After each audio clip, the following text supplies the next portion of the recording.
The Galactic Council chamber buzzed with alien voices as Ambassador Chen Wei stood before the massive tribunal. Representatives from 12 species filled the crystalline seats, their various forms creating a rainbow of colors and shapes. The Zephyrians floated in their containment suits, their gaseous bodies shifting nervously. The rock-like granite lords sat motionless, their ancient eyes glowing with disapproval.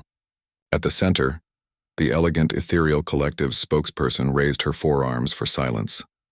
Humanity, her melodic voice echoed through the chamber. You stand accused of the most heinous crimes against galactic peace. Your species has shown unprecedented aggression, territorial expansion, and disregard for established protocols. Chen felt his heart racing but kept his expression calm.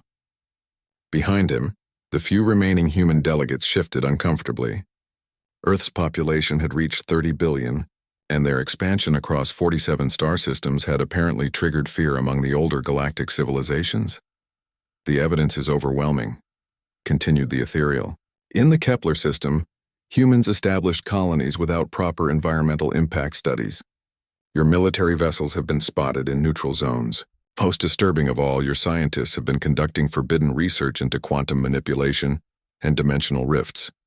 The Granite Lord's voice rumbled like an earthquake. Humanity has existed in our galaxy for merely 2 centuries. Other species have maintained peace for millennia. Your rapid growth threatens the delicate balance we have preserved. Chen stepped forward. Honored council members, humanity seeks only to survive and thrive. Our expansion follows all established guidelines. Our research aims to benefit all species through technological advancement. We have shared our medical breakthroughs, our agricultural innovations, and our defensive technologies freely. A hissing sound came from the Serpentine delegate. Your defensive technologies are weapons in disguise. Your agricultural methods strip planets of resources faster than they can regenerate. Your medicine extends life unnaturally, causing overpopulation. The accusations continued for hours. Humans were called parasites, warmongers, and destroyers. Each achievement humanity had made was twisted into evidence of their dangerous nature. The development of faster-than-light communication was labeled as espionage infrastructure. Their terraforming techniques were called environmental warfare. Even their art and music were deemed psychologically manipulative. The Council has reached its decision, announced the ethereal after a brief recess. Humanity will be removed from all inhabited systems. You have 60 solar cycles to evacuate your colonies and return to your origin system. Earth will be quarantined indefinitely. Any human vessel found beyond the Sol system's edge will be destroyed without warning. Chen's legs nearly gave out. This is exile. You're condemning billions of people to imprisonment in a single system. Our colonies have families, children born among the stars.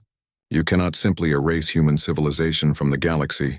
We can and we will, the Granite Lord declared. Your species file will be sealed and archived. Within a generation, the galaxy will forget humanity ever existed. This is merciful compared to extinction, which many council members preferred. The Zephyrian delegate's voice whistled through their translator. Your technologies will be confiscated. Your trade agreements are void. Your research data will be destroyed. Humanity will begin again from nothing, contained where they can harm no one but themselves. As security escorts approached, Chen made one final plea. You fear us because we're different, because we grow and adapt quickly. But that same adaptability could solve problems you've struggled with for centuries. You're making a mistake that will haunt the galaxy. The ethereal's laugh tinkled like wind chimes. A species that existed for 2 centuries lectures civilizations millions of years old about mistakes? Your arrogance proves our decision correct. Guards escort the human delegation to their transport. The massive chamber doors sealed behind them with a finality that echoed through Chen's bones. Outside, the orbital city of New Geneva continued its daily routine, unaware that humanity's future had just been decided by beings who saw them as nothing more than troublesome insects. As their transport ship departed the council station, Chen stared at the swirling galaxies visible through the viewport. Somewhere among those stars, human families were preparing for dinner. Children were playing in parks. Scientists were making discoveries that could change everything. In 60 days, all of it would be over. The ship's communication system crackled to life. Ambassador Chen, this is Captain Rodriguez. We're receiving evacuation orders from all human colonies. The Council's enforcement fleets are already moving to surround our systems. Sir, what do we tell our people? Chen closed his eyes, feeling the weight of 47 worlds on his shoulders.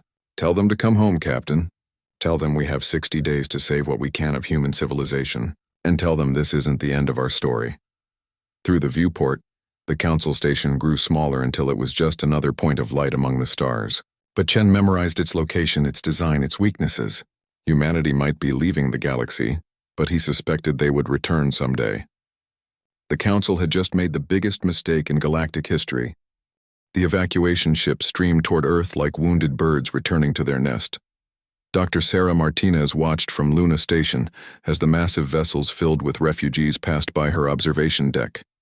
Each ship carried thousands of humans, and whatever technology they could salvage before the Council's enforcement fleets arrived. "Status report," she called to her research team scattered across the lunar facility. "The last transport from Proxima Colony just passed Jupiter," reported Dr. Kim from the sensor array. "That's 47 worlds evacuated in 58 days. I still can't believe we managed it." Dr. Martinez nodded grimly. The evacuation had been a miracle of human coordination and determination. Entire cities had been dismantled and packed into cargo ships. Families had abandoned homes they'd built among distant stars. Scientists had destroyed years of research rather than let it fall into council hands. "What about the quarantine barrier?" she asked. "Fully operational," confirmed Engineer Torres from the defense station. "The Council's enforcement ships have established a perimeter at the edge of the solar system. 36 vessels, all armed with quantum disruptors. They're not taking any chances." Dr. Martinez pulled up the holographic display showing the Sol system. Red markers indicated the positions of alien ships surrounding them like a cage. "Show me the barrier specifications." The display zoomed in on the invisible energy field that now trapped humanity in their birth system. "It's sophisticated," Torres explained.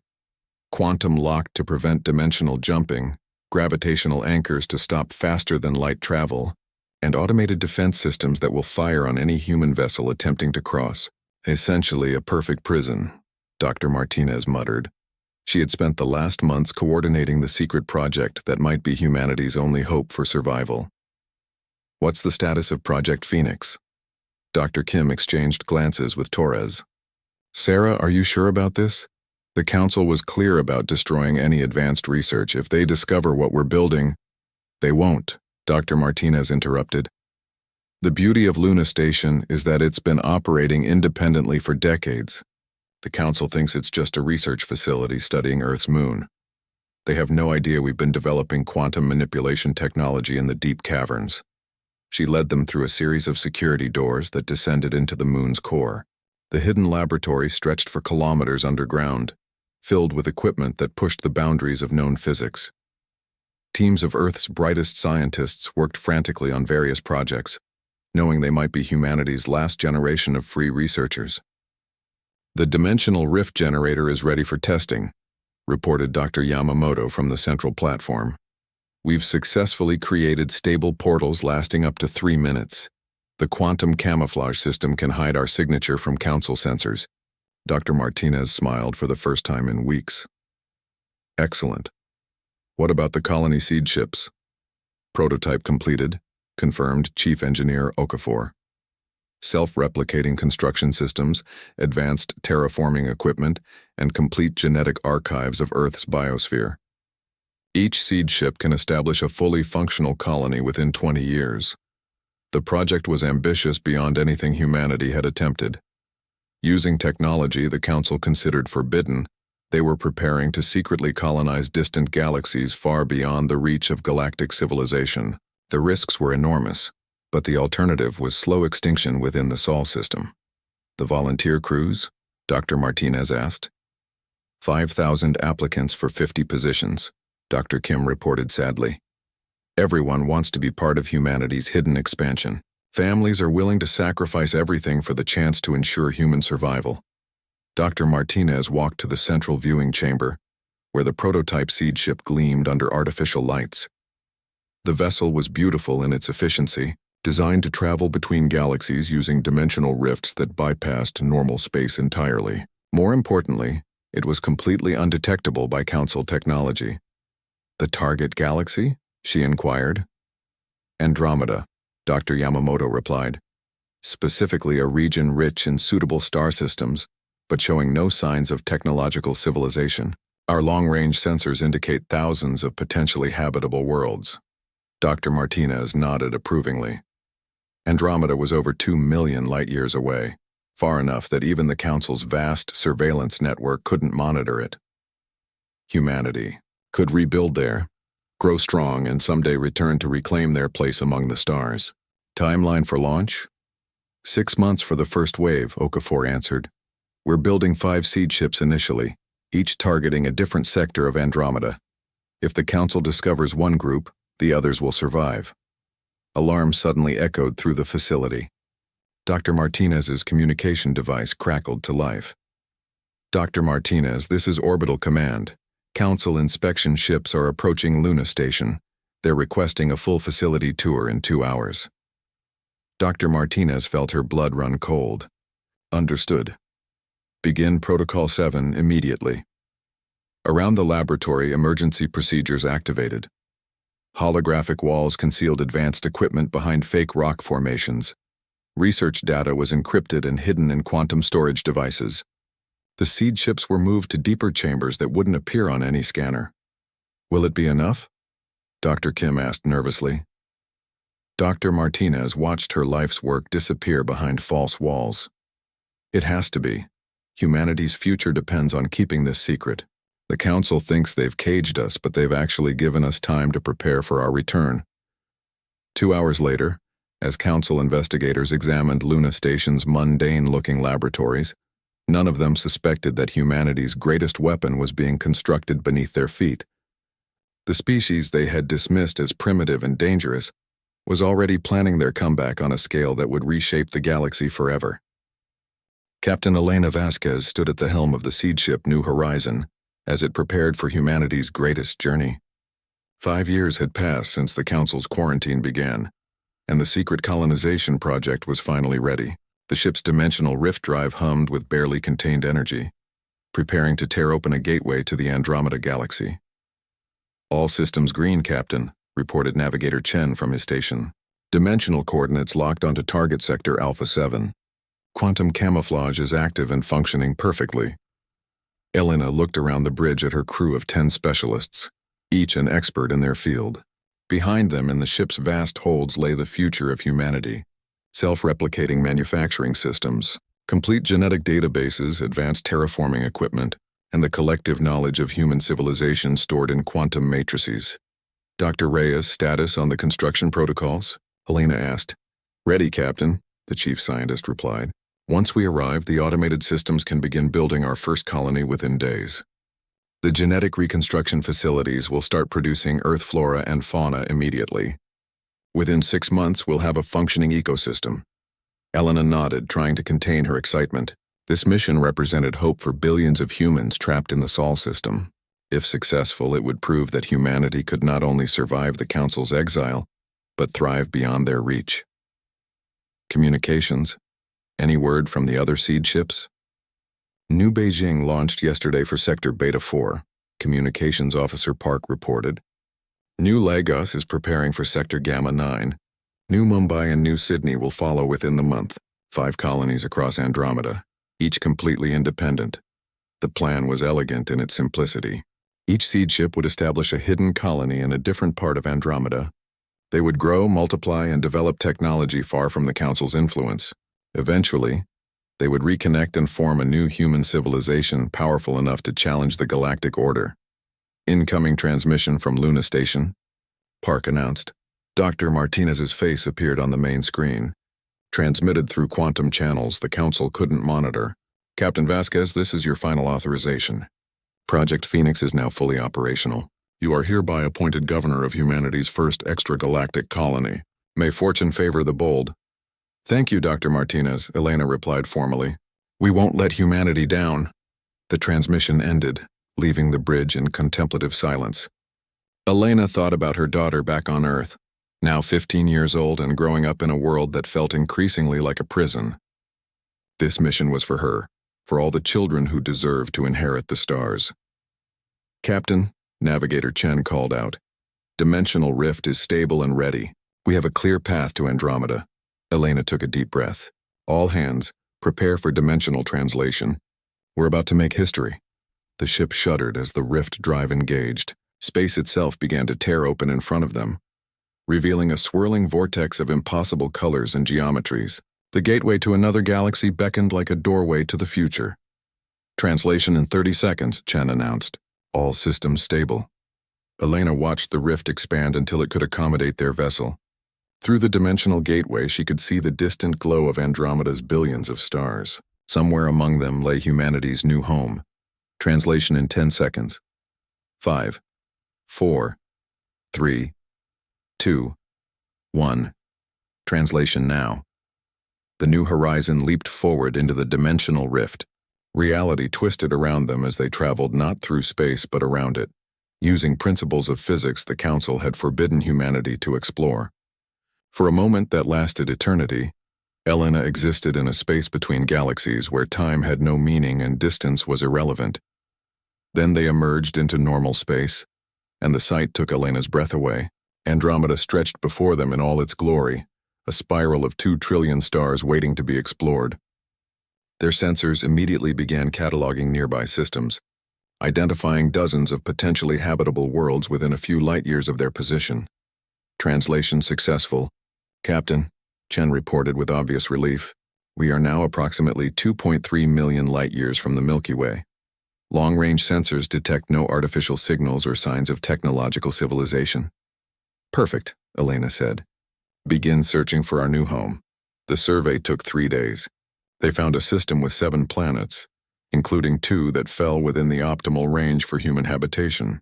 The star was stable, the asteroid belt was rich in minerals, and the gas giants could provide fuel for generations. Most importantly, there was no sign that any intelligent species had ever visited this region of space. This is it, Elena announced to her crew. System designation, New Sol. We begin construction of Colony 1 immediately. The seed ship moved into orbit around the most Earth-like planet. Automated construction drones poured from the ship's holds, beginning the process of building humanity's first extragalactic settlement. Within hours, the foundations of a new city were taking shape on the planet's surface. As Elena watched her people's future being born from nothing, she recorded a message for posterity. This is Captain Elena Vasquez of the colony ship New Horizon. Today, we have established humanity's first settlement in the Andromeda Galaxy. The Council believed they could contain us, trap us in our birth system, and force us to fade into obscurity. They were wrong. She paused, looking at the growing colony below. We are humans. We adapt, we survive, and we never surrender. Today marks the beginning of humanity's return to greatness. When we come back to the Milky Way, and we will come back, it will be as rulers of 2 galaxies. The Council will discover that exiling humanity was not their greatest victory, but their greatest mistake.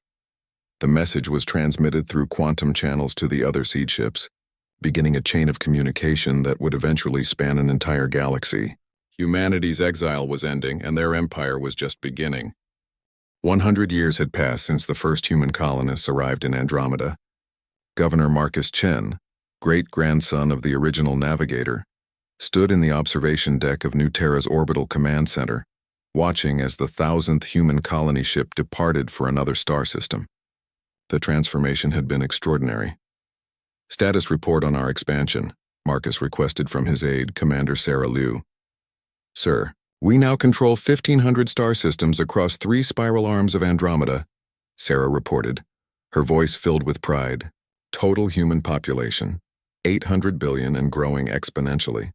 Our industrial capacity has exceeded anything humanity achieved in the Milky Way by a factor of 10,000.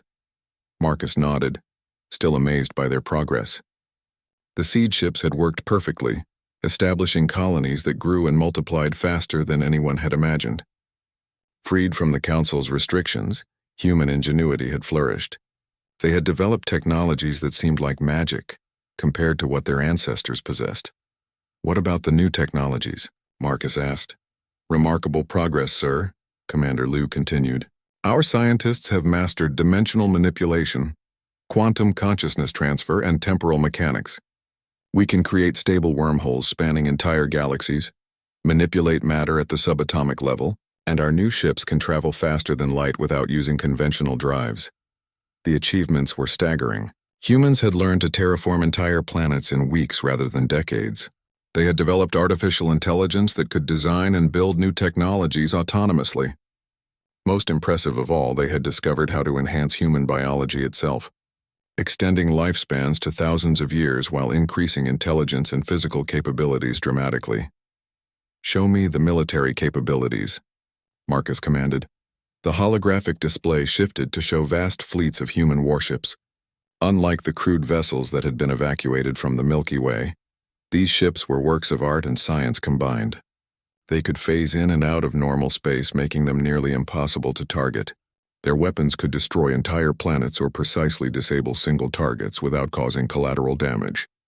Fleet strength: 50 million vessels ranging from single-pilot fighters to planet-sized mobile bases, Commander Liu reported.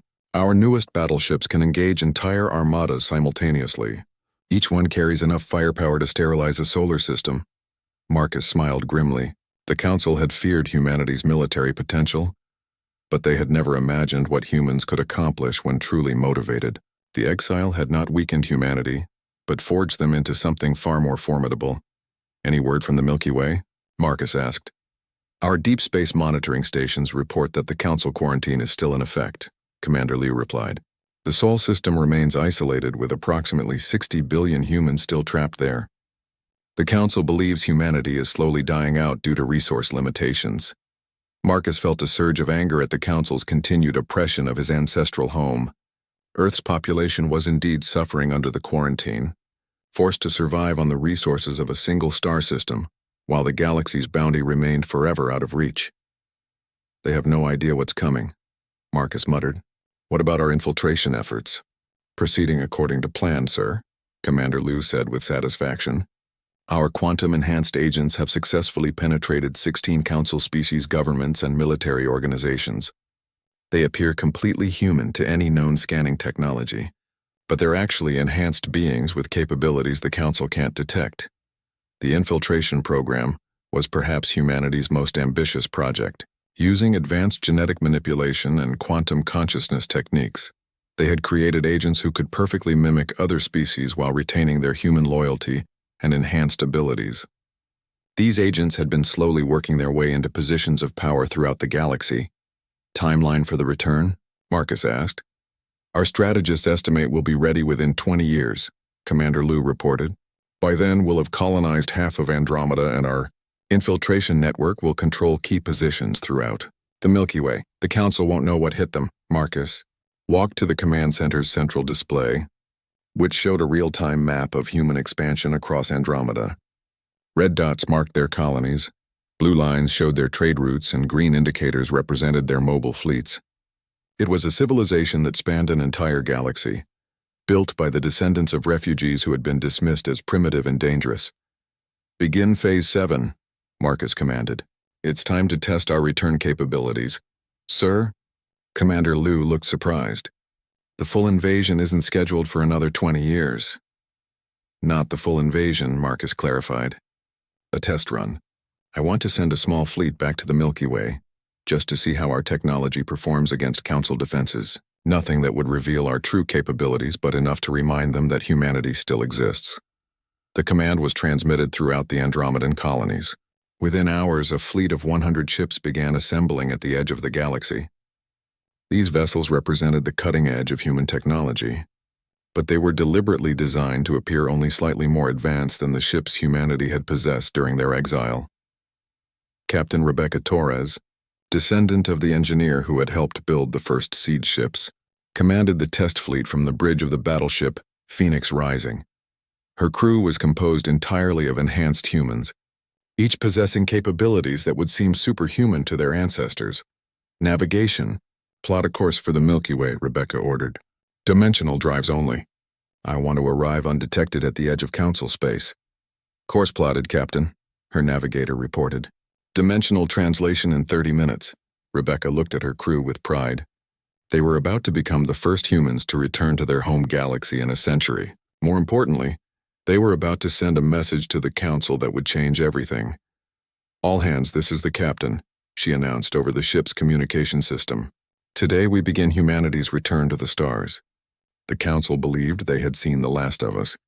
They were wrong. We are no longer the species they exiled. We are something new, something they never imagined possible, and we're coming home. The fleet activated their dimensional drives and vanished from Andromeda, beginning a journey that would herald the end of the old galactic order and the dawn of humanity's true empire. Admiral Zexhai of the Ethereal Collective floated in her command chamber aboard the dreadnought Eternal Vigilance, monitoring the routine patrol of the Sol System quarantine barrier. For 100 years, the containment field had operated flawlessly, keeping humanity trapped in their birth system while the galaxy forgot they ever existed. Status report, she commanded her tactical officer, a young ethereal whose light blue energy patterns flickered with nervousness. All systems nominal, Admiral, the officer reported. No human vessels have attempted to breach the barrier in 47 cycles. Energy readings from the Sol system indicate their civilization is in decline, exactly as the Council predicted. Admiral Zexhai felt satisfied with the report. The human problem had been solved with typical Council efficiency. The aggressive species that had once threatened galactic peace was now contained and slowly dying out. Soon they would be nothing more than an archived entry in the Council's historical databases. Long-range sensors detect any unusual activity? She inquired. Negative, Admiral. The quarantine zone remains secure. Human energy signatures are confined to the inner planets of their system. No signs of advanced technology development or expansion attempts. The Admiral's contentment was interrupted by an urgent alarm from the sensor station. Admiral, we're detecting massive dimensional distortions at the edge of our patrol zone. Something is translating into normal space. Admiral Zexhai's energy patterns shifted to orange with concern. Council reinforcements? Unknown, Admiral. The signatures don't match any known Council technology. Translation complete. Admiral, we have multiple contacts. 100 vessels of unknown configuration. The main display activated, showing the mysterious fleet that had appeared at the boundary of Council space. The ships were elegant yet menacing, their hull designs unlike anything in the galactic database. They moved with precision that spoke of advanced technology and experienced crews. Identification? Admiral Zexhai demanded. Negative on all known ship classes, the sensor operator reported with growing alarm. Their energy signatures are strange. The quantum resonance patterns don't match any Council species. Admiral Zexhai felt the first stirrings of unease. In a galaxy that had been mapped and catalogued for millions of years, the appearance of unknown ships was impossible. Attempt communication. Standard Council identification protocols. The communication officer's energy patterns flickered rapidly. Admiral, they're responding. The signal is coming through on human communication frequencies. Impossible, Admiral Zexhai declared. Humans lack the technology for dimensional translation. Their primitive vessels couldn't survive the journey between star systems, let alone materialize from dimensional space. Admiral, incoming message. They're requesting permission to speak with the senior Council representative in the region. Admiral Zexhai hesitated. The logical explanation was that these ships belonged to some unknown alien species that had encountered human technology and reverse-engineered their communication systems. But something about the situation felt deeply wrong. Put them through, she commanded. The main display shifted to show a figure that made Admiral Zexhai's energy patterns flash with shock. The being appeared completely human, but there was something enhanced about them. Their eyes held an intelligence that seemed beyond normal human capacity, and their presence radiated confidence that bordered on arrogance. This is Captain Rebecca Torres of the Human Colonial Fleet, the figure announced. I am requesting an immediate audience with the Galactic Council regarding the termination of the Sol system quarantine. Admiral Zexhai's energy field rippled with disbelief. This is impossible. Humans were quarantined over 100 cycles ago. Your species lacks the capability for dimensional travel or advanced fleet operations. Captain Torres smiled, and the expression sent chills through Admiral Zexhai's consciousness. Admiral, you seem to be operating on severely outdated information. Humanity has evolved considerably since our exile. We've returned to request the immediate lifting of the quarantine and the restoration of human rights within galactic society. Humans have no rights, Admiral Zexhai replied, regaining her composure. Your species was deemed a threat to galactic peace and permanently exiled. You will return to your quarantine zone immediately, or face destruction. I'm afraid that's no longer possible, Captain Torres responded calmly. Humanity has established itself throughout the Andromeda galaxy. We now control over 1,500 star systems and possess technology that far exceeds Council capabilities. We're here to renegotiate our relationship with the galactic community. Admiral Zexhi's mind reeled. Andromeda was over 2 million light-years away. Even the most advanced Council ships would require centuries to reach another galaxy. The claim was absurd, impossible, and yet the ships before her suggested otherwise. Prove your claims, she demanded. Captain Torres nodded to someone off-screen. Suddenly, the human fleet began demonstrating capabilities that defied known physics. Ships phased in and out of normal space, appeared and disappeared at will, and moved in patterns that ignored gravitational laws. Most disturbing of all, they seemed completely immune to the Council's most advanced sensor arrays. Our technology has advanced significantly during our exile, Captain Torres explained. We've mastered dimensional manipulation, quantum mechanics, and temporal physics. The quarantine barrier you're maintaining around Sol is primitive compared to what we've developed. To prove her point, one of the human ships casually passed through the supposedly impenetrable quarantine field, as if it were empty space. The Council's most advanced containment technology offered no resistance whatsoever. This is a Council matter, Admiral Zexhi declared, though her energy patterns betrayed her growing fear. I will convene an emergency session to address your situation. Excellent, Captain Torres replied. You have 72 hours to arrange a formal meeting with the full Council. We'll be waiting in orbit around your primary diplomatic station. Oh, and Admiral, I suggest you review your historical files on human adaptability. You might find them enlightening. The transmission ended, leaving Admiral Zexhi alone with her impossible situation. The species the Council had dismissed as primitive and contained had somehow become a galactic power that could appear and disappear at will. Worse, they seemed completely confident in their ability to challenge the established order. She immediately transmitted an emergency alert to the Council headquarters. The message was simple but terrifying. Humanity had returned, and they were no longer the helpless species that had been exiled a century ago. The galaxy was about to discover that banishing humanity had not solved the human problem, but had instead created something far more dangerous than they had ever imagined. The emergency session of the Galactic Council convened in unprecedented secrecy aboard the massive space station Harmony's Edge. Representatives from all 12 founding species gathered in the same chamber where humanity had been, sentenced to exile 100 years earlier. The atmosphere was tense with fear and disbelief as intelligence reports flooded in about the impossible human fleet. Council Speaker Nethara of the Ethereal Collective hovered at the center of the chamber, her energy patterns flickering with agitation. Fellow Council members, we face a crisis unlike any in galactic history. The species we exiled has returned with capabilities that challenge everything we thought we knew about physics and technology. The Granite Lord's voice rumbled through the chamber like an earthquake. This is impossible. Our surveillance shows that human civilization in the Sol system has been declining for decades. Their population growth has slowed, their resource extraction has decreased, and their technological development has stagnated. That's exactly what they wanted us to believe, Admiral Zexhi reported from her position near the display screens. Our intelligence was completely wrong.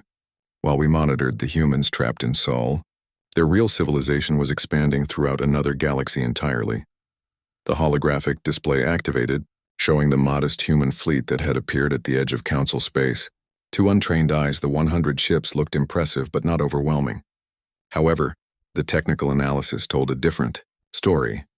These vessels demonstrate technology beyond our current understanding, reported Chief Science Advisor Kelvin of the Technocratic Union. They can phase through our strongest barriers, appear and disappear at will, and move in ways that violate fundamental laws of physics. Most disturbing, our sensors can barely detect them even when they're in plain sight. A hissing sound came from the Serpentine delegate. How many ships do they actually possess? If this is merely a scouting force, unknown, Admiral Zexhi admitted. They claim to control 1,500 star systems in Andromeda. If accurate, their total fleet strength could number in the millions of vessels, all equipped with technology that makes our best ships look primitive. The chamber erupted in alarmed voices as the implications sank in. The Zephyrian delegate's voice whistled through their translator. 2 million light-years. How did they cross intergalactic space? Our fastest ships would require hundreds of thousands of years for such a journey. Dimensional translation, Kelvin explained grimly.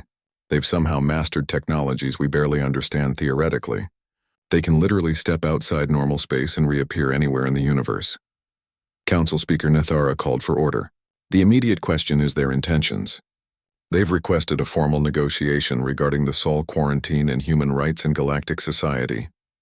What are their demands? Complete lifting of all restrictions on human expansion, Admiral Zexhai reported.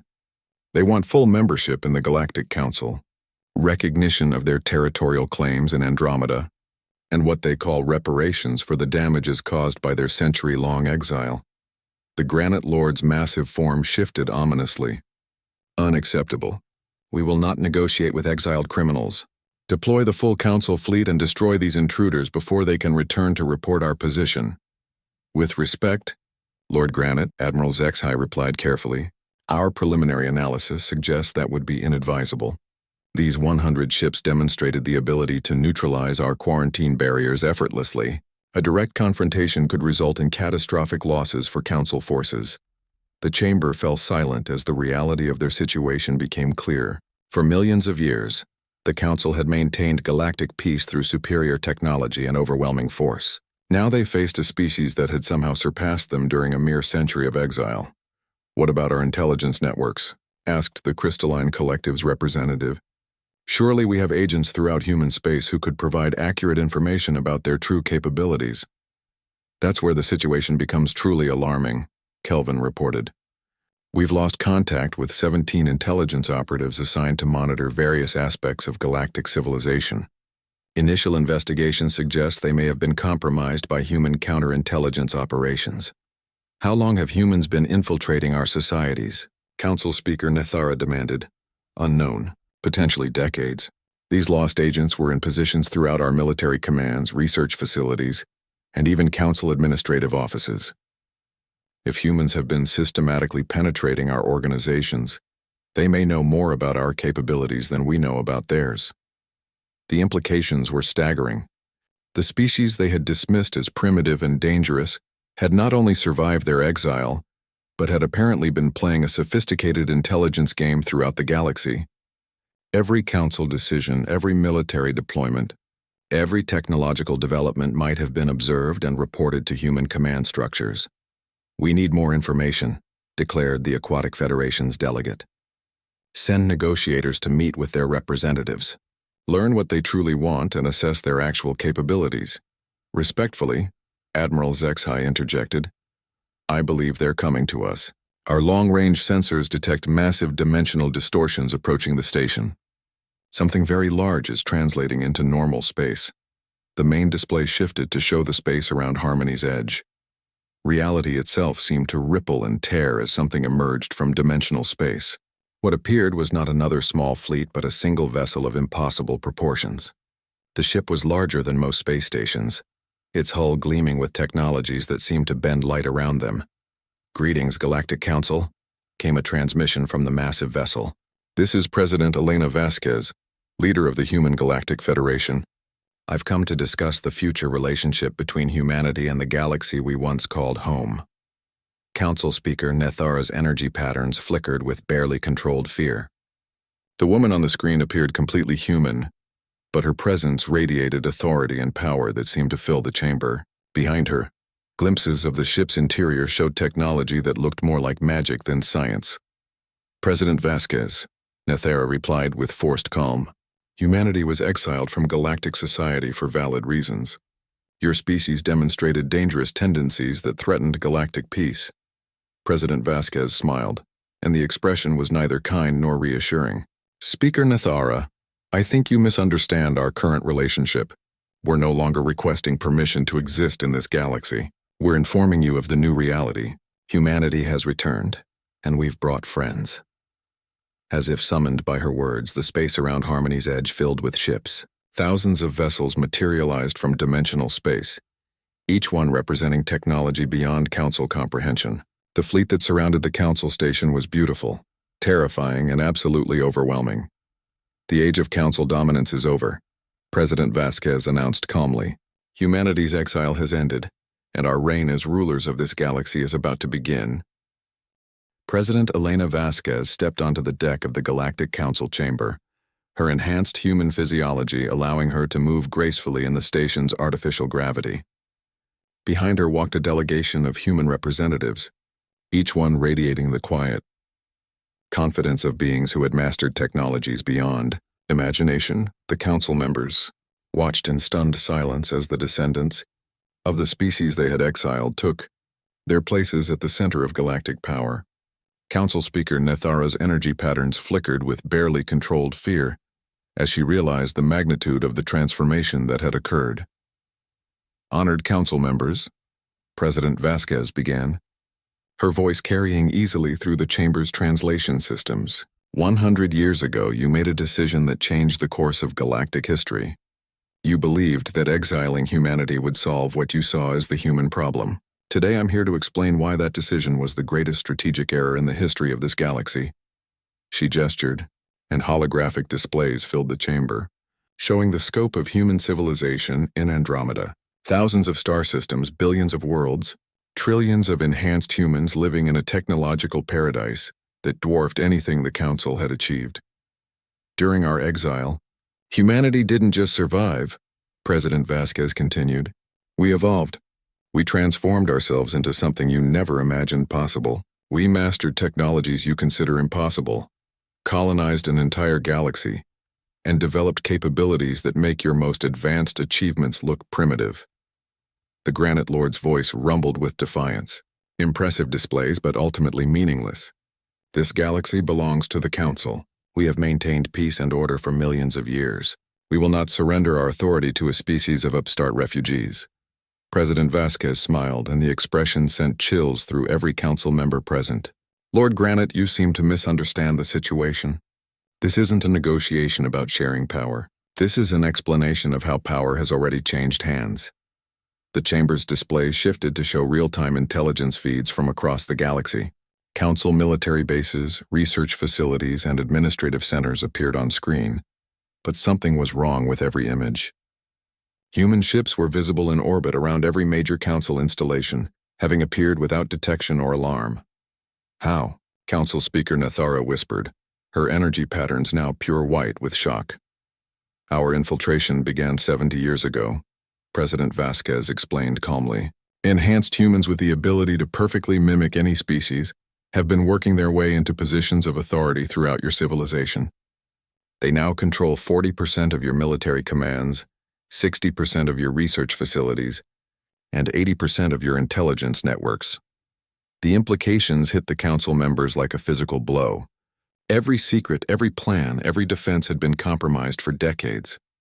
Humanity hadn't just returned to the galaxy, they had been secretly conquering it from within.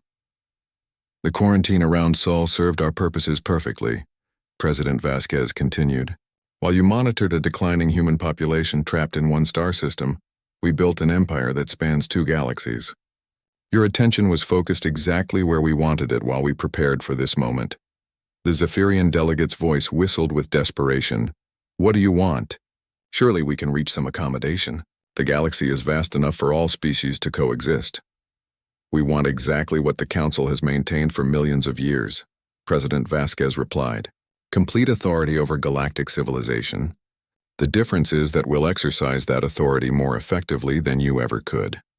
The holographic displays shifted again, showing comparative analyses between Council-controlled space and human-controlled territory in Andromeda. The differences were staggering. Human space showed no wars, no resource conflicts, no suffering. Their technology had eliminated scarcity, disease, and death itself for those who chose enhancement.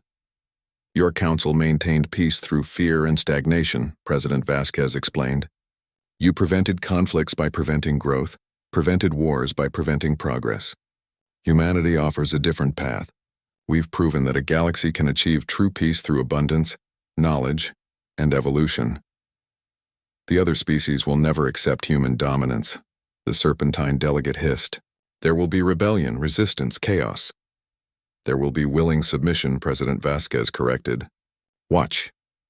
The displays showed human ships throughout the galaxy beginning to broadcast on all frequencies.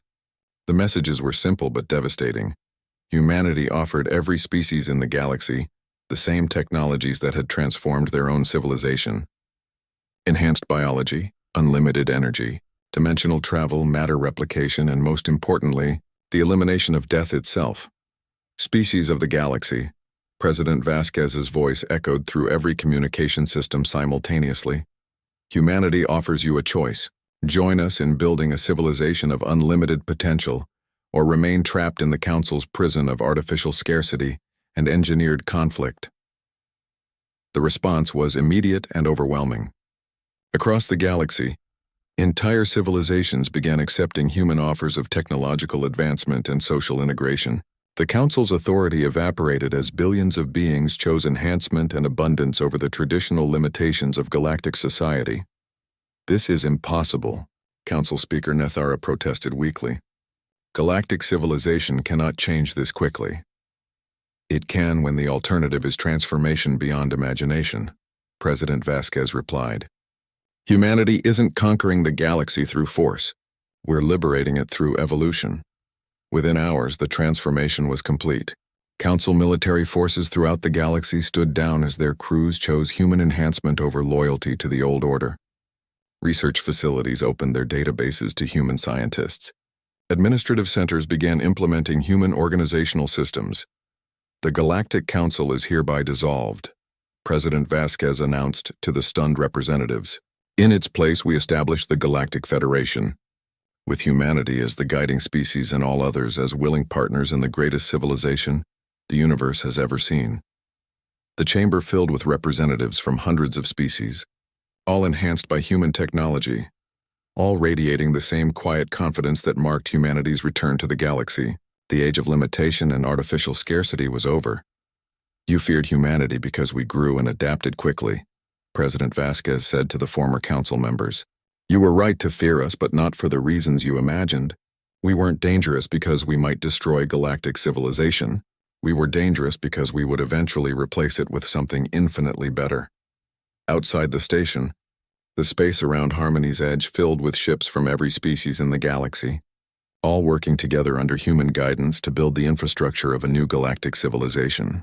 The exile was over, the return was complete, and humanity's reign as the galaxy's ruling species had begun. The species that had been banished and forgotten had returned not as conquerors, but as the architects of a future beyond imagination. The galaxy would never be the same, and for the first time in millions of years, that was exactly what it needed.